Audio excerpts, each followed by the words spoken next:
कौन सी पाप के कारण घर में बंटवारा होता है।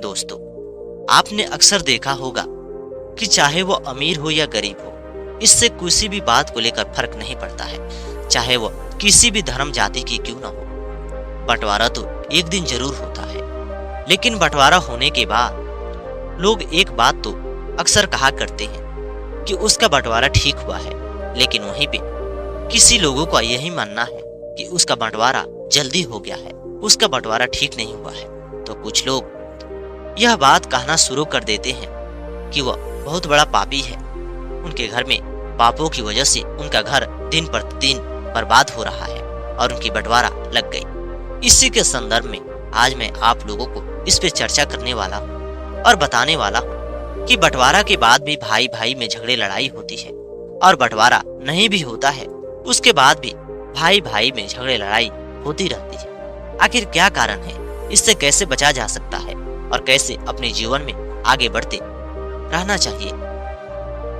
एक बार एक गांव में एक धीरू नाम के किसान रहा करता था।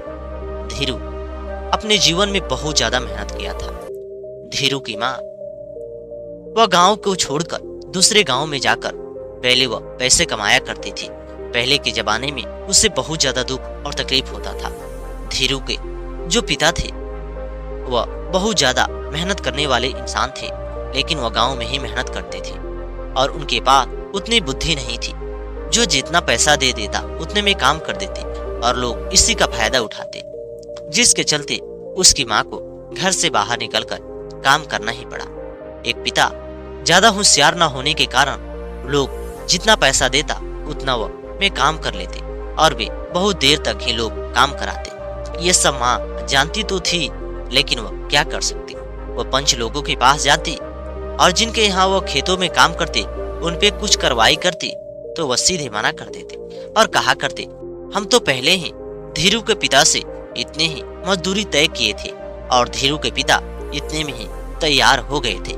धीरू के पिता के नाम था रोहन। रोहन भाई तो इतने में ही काम कर देते। अब तो वह स्त्री क्या कर सकती। पंच लोग ही वह स्त्री को डांट देती और कहा करते कि तुम्हारा पति जितने पैसे में काम करता है उतने पैसे में ये लोग काम करा रहे हैं, तुम्हें किस बात को लेकर ऐतराज है। वह बहुत ज्यादा परेशान हो चुकी थी।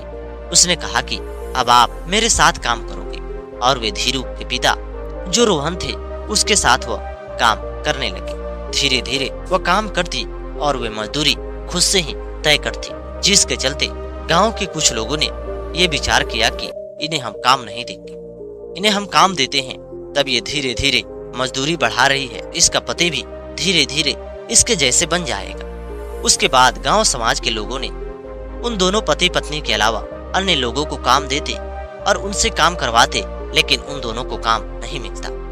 एक दिन धीरू की माँ बहुत ज्यादा परेशान थी।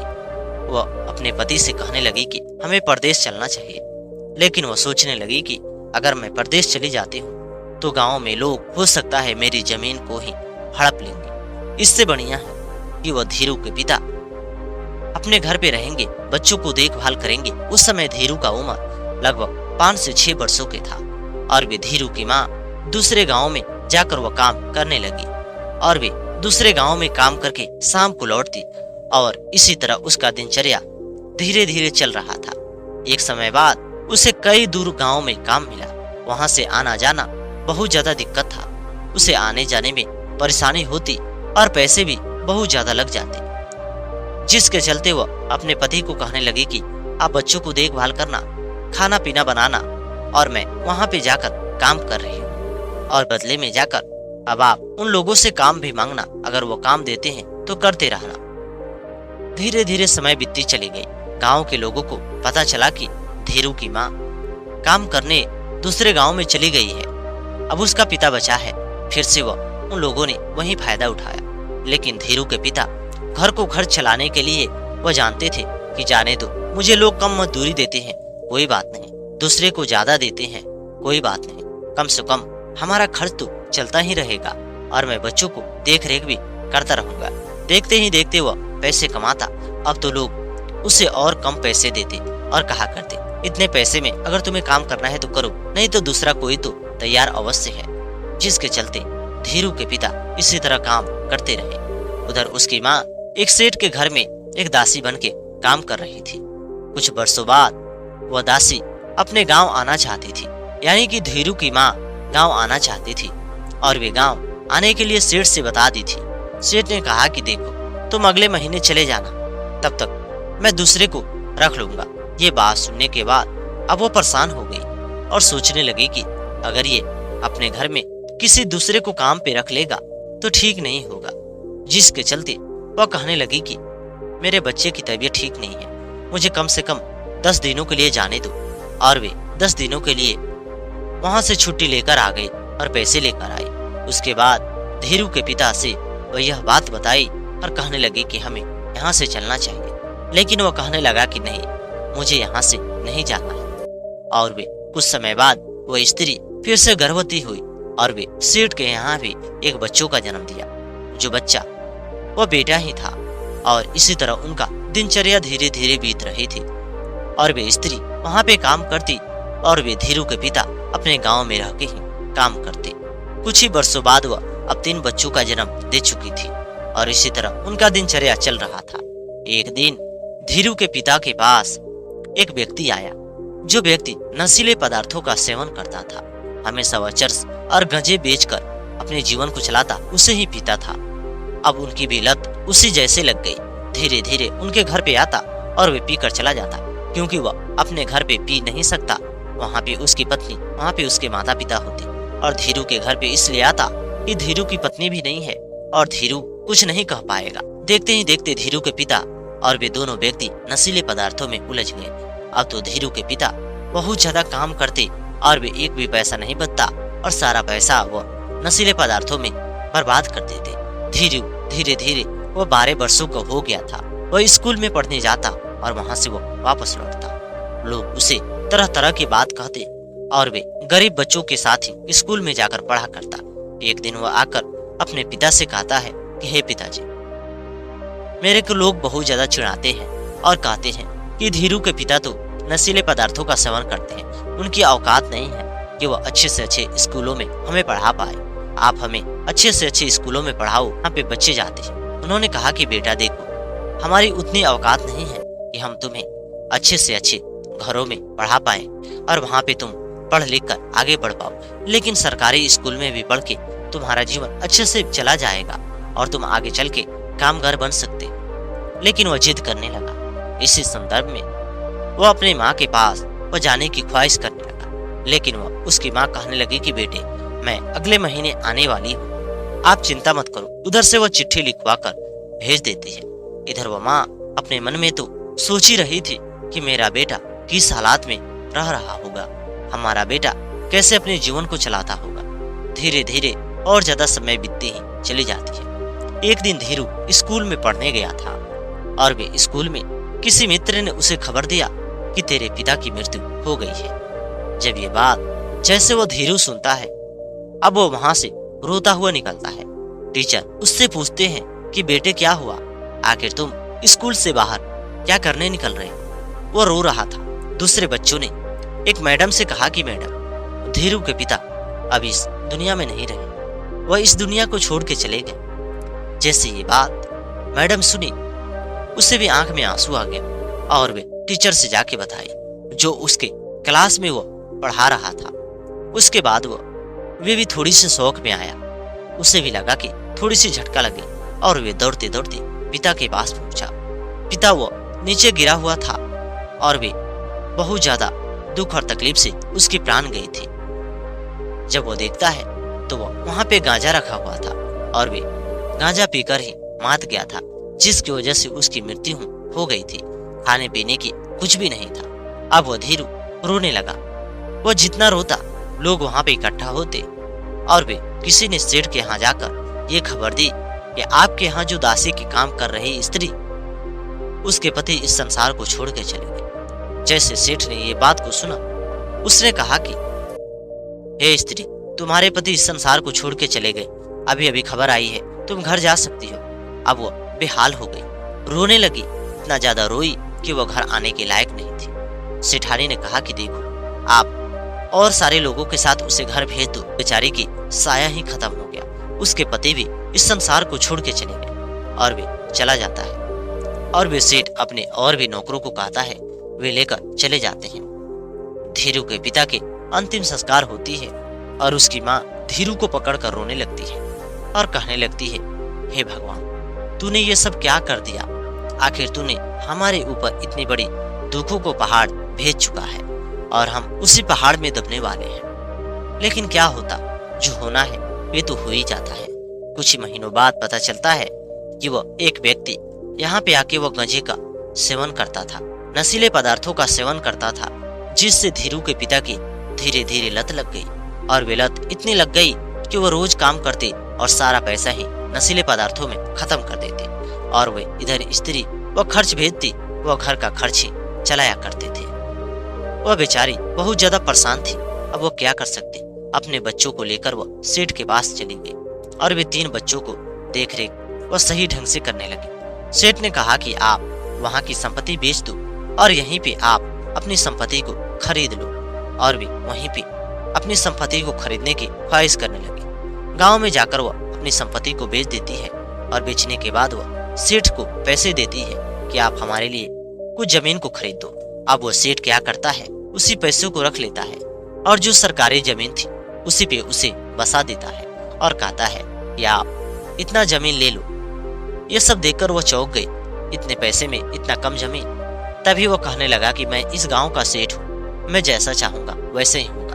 अब वह खुशी खुशी काम करने लगी, अपने तीनों बच्चों को पालन पोषण करती और धीरे धीरे वो आगे बढ़ती चली जाती। एक समय बाद सरकार के लोगों ने सरकारी जमीन पे कब्जा किया, जिसके चलते उसकी घर टूट गई। जैसे उसकी घर टूटी, वो सेठ के पास दौड़ के गई और कहने लगी कि सरकार के कुछ लोगों ने आकर जमीन को अपने हाथों में लेना चाहते हैं और हमारे घर के साथ साथ कई लोगों को घर को भी तोड़ रहे हैं।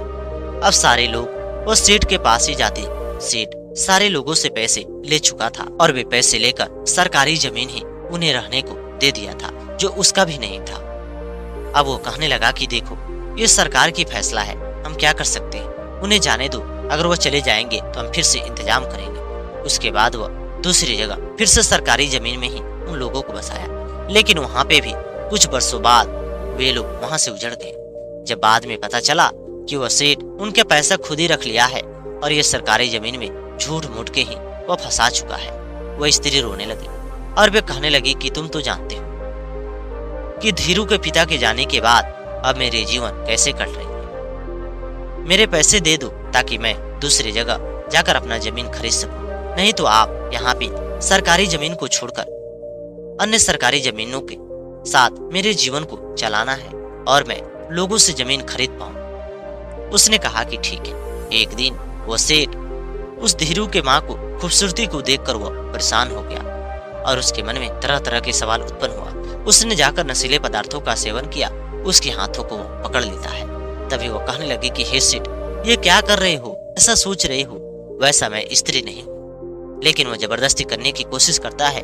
वह जोर से थप्पड़ मारती है, घर से बाहर निकलती है। सेठानी ने जब देखा कि वो स्त्री चिल्ला रही है, नीचे उतर कर आई और कहने लगी कि क्या हुआ दासी, तुम क्यों चिल्ला रही हो? उसने बताया कि तुम्हारे पति मेरे इज्जत प्रतिष्ठा को बर्बाद करने पे लगे पड़े हैं, आप इन्हें समझाइए, नहीं तो मैं बहुत बुरी स्त्री हूँ और मैं इन्हें कड़ी से कड़ी सजा दिलवा पाऊंगी।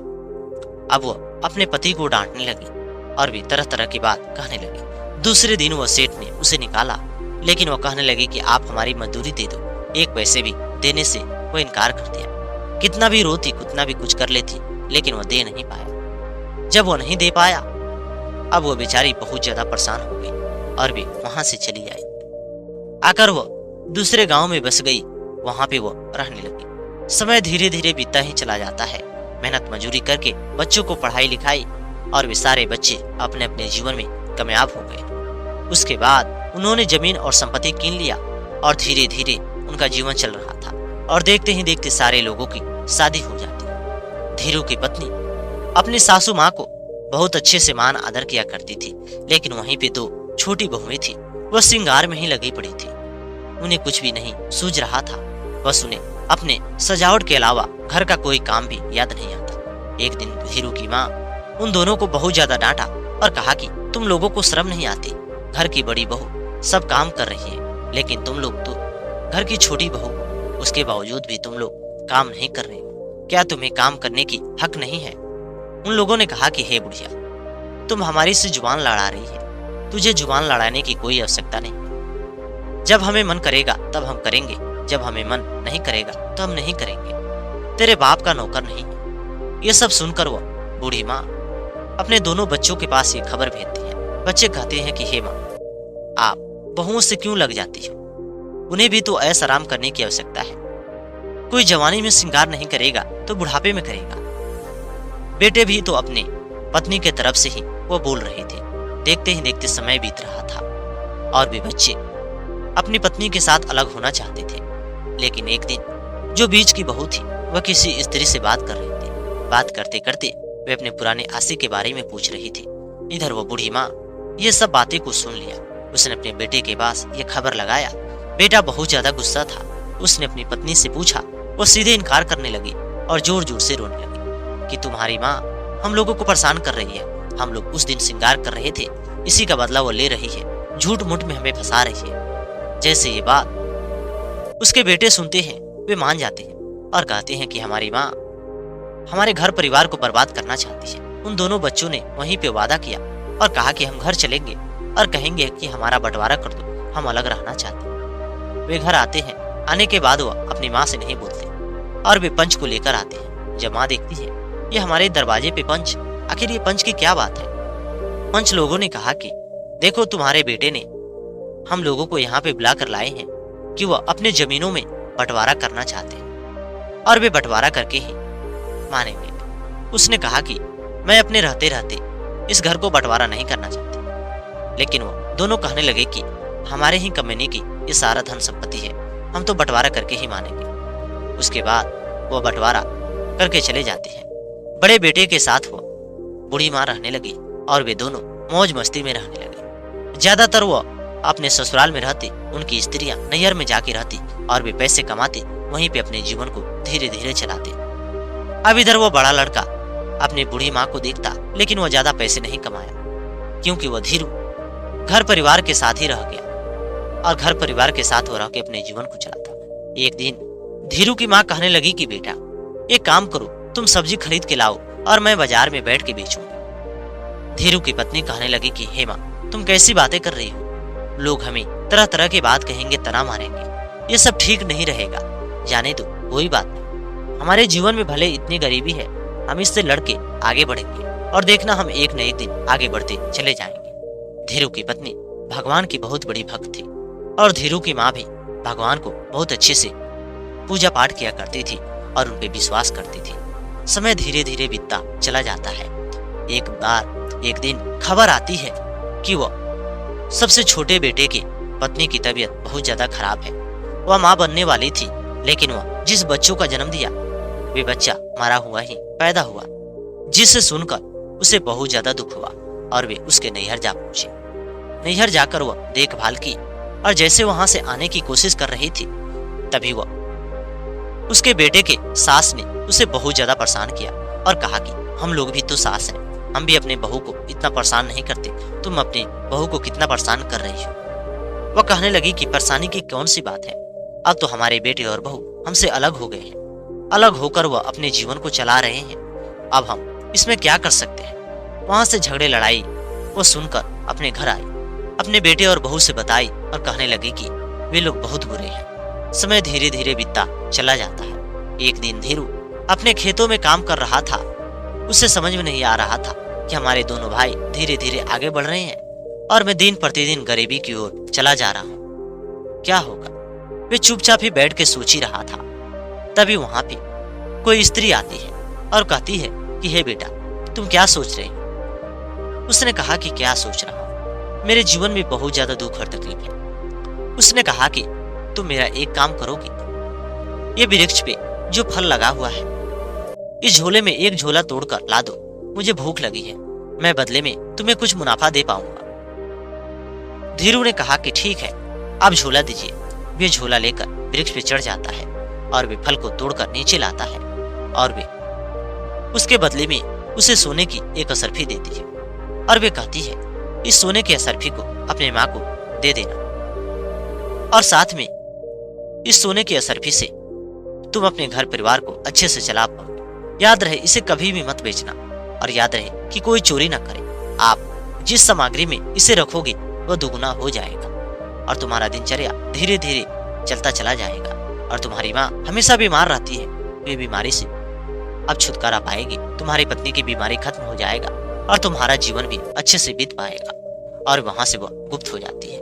जैसे वह घर आता है, अपनी माँ को बताता है, पत्नी को सुनाता है, और वे उसे एक दिन वो एक चावल के डब्बे में रखा हुआ था। दूसरे दिन उस चावल की कमी नहीं हो रही थी। तब वो सुनकर उसकी माँ कहने लगी कि बेटा, तुम्हें पता है कि वह जो असरफी दिया है वो कौन है? वो लक्ष्मी माँ है, और वे तुम्हें वो असरफी देकर चली गई ताकि वह तुम्हें धन और संपत्ति की बढ़ोतरी हो पाए। उसने कहा कि हे माँ, लेकिन वो लक्ष्मी माँ जैसे तो दिखाई नहीं दे रही थी, तुम्हें कैसे पता कि वो लक्ष्मी माँ है? उसने कहा कि हे बेटे, वो लक्ष्मी माँ ही ऐसा कर सकती है, और लक्ष्मी माँ हमारे को मदद करना चाहती है, और हम लक्ष्मी माँ से और ज्यादा जुड़ के रहेंगे। वे और ज्यादा भगवान की भक्ति में आ गए और भगवान को पूजा पाठ करने लगे। इसी तरह उनका जीवन धीरे धीरे बीत रहा था। एक समय बाद वो देखते ही देखते अमीर बन गए। उसके बाद उन दोनों भाइयों की हालात अब तो खराब होने लगी। पहले तो वो आगे बढ़ रहे थे, लेकिन अब वो जब से ससुराल में रह रहे थे, सारा पैसा उनकी पत्नी अपने नैहर के लोगों में बांट दे रही थी। उन्हें तरह तरह के पकवान खिला रही थी, वस्त्र खरीद रही थी। एक समय बाद जो बीच का लड़का था, वे परदेश में काम कर रहा था। ऊपर से गिरने के कारण उसकी पैर टूट जाती है और वे घर आता है। आने के बाद वो अपनी पत्नी से कहता है कि अब इलाज कराओ, लेकिन उसके पास पैसे कहाँ बचे थे। वो कहने लगी कि अब पैसे कहाँ हैं? उसने कहा कि पैसे नहीं है, मैंने तो इतना सारा पैसे कमाया, सारा पैसा कहाँ चला गया? उसने अपनी पत्नी को डांटा। तभी उसके सास ससुर ने और उसके साला ने मिलकर उसे पिटाई की और कहा कि तुम मेरे बहन के ऊपर दबाव बना रहे हो, तुम जितना पैसे कमाते हो उतना पैसा खर्च नहीं होता है। अब वो बेचारा बहुत ज्यादा परेशान था, पैर से लाचार बेचारा जैसे तैसे करके अपनी माँ के पास आया। बड़ा भाई के पास आकर वो जोर जोर से रोने लगा और कहने लगा कि आप हमारी मदद करो, हमारा पैर टूट चुका है, अब तो हमारा हिस्से का जमीन भी नहीं है, हम लोग बेचकर ससुराल में चले गए थे। उसके बाद माँ कहने लगी कि बेटे, भाई है, मदद कर दो, और वे बड़े भाई ने मदद किया। उसके बाद उसकी आंखें खुल गई। उसने कहा कि आप हमारी दूसरी शादी करवाओ। उसने कहा कि नहीं, तुम्हारा दूसरी शादी नहीं होगा, तुम अपनी पुरानी बहू को लेकर आओ। तुम्हारी पुरानी बहू में कमी नहीं है, कमी तो तुम में है जो तुम अपनी माँ पे विश्वास नहीं किए और तुम अपनी पत्नी पे विश्वास किए, जिसके चलते ये हालात हो गया। इधर वो छोटा लड़का भी सोचने लगा कि मुझे भी अपने घर जाना चाहिए, लेकिन वो सोच रहा था कि हमारे पास तो बहुत कुछ है, लेकिन वो संपत्ति तो अपने ससुराल में खरीद चुका था। जब वो संपत्ति को बेचने की बारी आया तो पता चला कि उसके पत्नी ने अपने भाई के नाम से ही पूरी संपत्ति कर चुकी है। उसके भाई कह रहा था कि हमारे नाम पे कर दो, जब तुम्हारे पति प्रदेश से आएंगे तो मैं लौटा दूंगा, लेकिन लौटाने की बारी आई तो वह लौटाने से इनकार कर रहा था। वे उस संपत्ति में आधे हिस्से मांग रहा था। अब वह स्त्री के मुंह खुला के खुला रह गया। अपने भाई से कितने भी झगड़े लड़ाई करती, लेकिन वह हिस्से मांग ही रहा था और उसे आधे हिस्से देकर वह बेच के आई और वे अपने घर में रहने लगे। उसके बाद वो दोनों बहुओं ने सासू माँ के पैर पड़ा और कहा कि हमसे बहुत बड़ी भूल हो गई है और हम बहुत ज्यादा परेशान हो रहे हैं, हमें माफ कर दो। गांव के लोग हमें तरह तरह की बातें कह के गए थे, जिससे हमें बंटवारा करना पड़ा। वहीं पे गांव में कुछ लोग तो ये कह रहे थे कि उनके पापों का फल है, जिसकी वजह से उनका घर धीरे धीरे बर्बाद हो गया, लेकिन ऐसा कुछ भी नहीं है। उन्होंने अपने माँ को बात नहीं माना, जिसके चलते उनकी घर बर्बाद हो जाती है। लेकिन लोग तो मजाक उड़ाना इसलिए नहीं छोड़े कि उन लोगों ने अक्सर कोई ना कोई गलती किया होगा, पाप किया होगा, जिसकी वजह से उनके पापों का फल आज उन्हें भोगने को मिल रहा है, लेकिन ऐसा कुछ भी नहीं था। तो दोस्तों, इस तरह उन लोगों की बंटवारा हुआ और बंटवारा होने के बाद भी उनके जीवन सही से नहीं चल पाया। दोस्तों, जो भी अपने माता पिता को बात नहीं मानता है, अपनी पत्नी को बात मान के ससुराल में जाता है, उसका यही हाल होता है। वह चाहे वह ससुराल में कितना भी पैसे क्यों ना कमा ले और वहाँ पे धन संपत्ति बना ले, लेकिन वह अपनी पत्नी की मुट्ठी में रहता है। वे अपनी पत्नी की बातों को हमेशा मानता है। उसकी एक बातों को अनदेखा करता तो पत्नी झगड़े लड़ाई करती और साथ में उसके सास ससुर भी वहाँ पे होते, अपनी बेटी को पक्ष ले लेते। इसलिए उन औलादों से अनुरोध है, उन बेटों से अनुरोध है कि वो अपने माता पिता को बात को नहीं मानते हैं। आपको मानना चाहिए। आपके माता पिता आपके भले के लिए ही सोचते हैं। चाहे वो माता पिता हमारा कितना भी बड़े दुश्मन क्यों ना बन जाए, लेकिन हमारे बारे में ही सोचेंगे। लोग माता पिता को दुश्मन ही समझ लेते हैं। पत्नी जैसी बातें कहती है वैसी बातों में वो आ जाते हैं। वैसे नहीं आना चाहिए। हमें देखना चाहिए कि कौन सही है कौन गलत है। और माता पिता हमेशा अपने बच्चों के बारे में भला ही सोचेंगे। दोस्तों, उम्मीद करता हूँ कि आप लोगों को ये कहानी और ये बातें बिल्कुल समझ में आई हो। अगर ये बातें आप लोगों को पसंद आई हैं तो कमेंट करके जरूर बताना। और हमारे चैनल पे नए हो तो चैनल को भी सब्सक्राइब करना।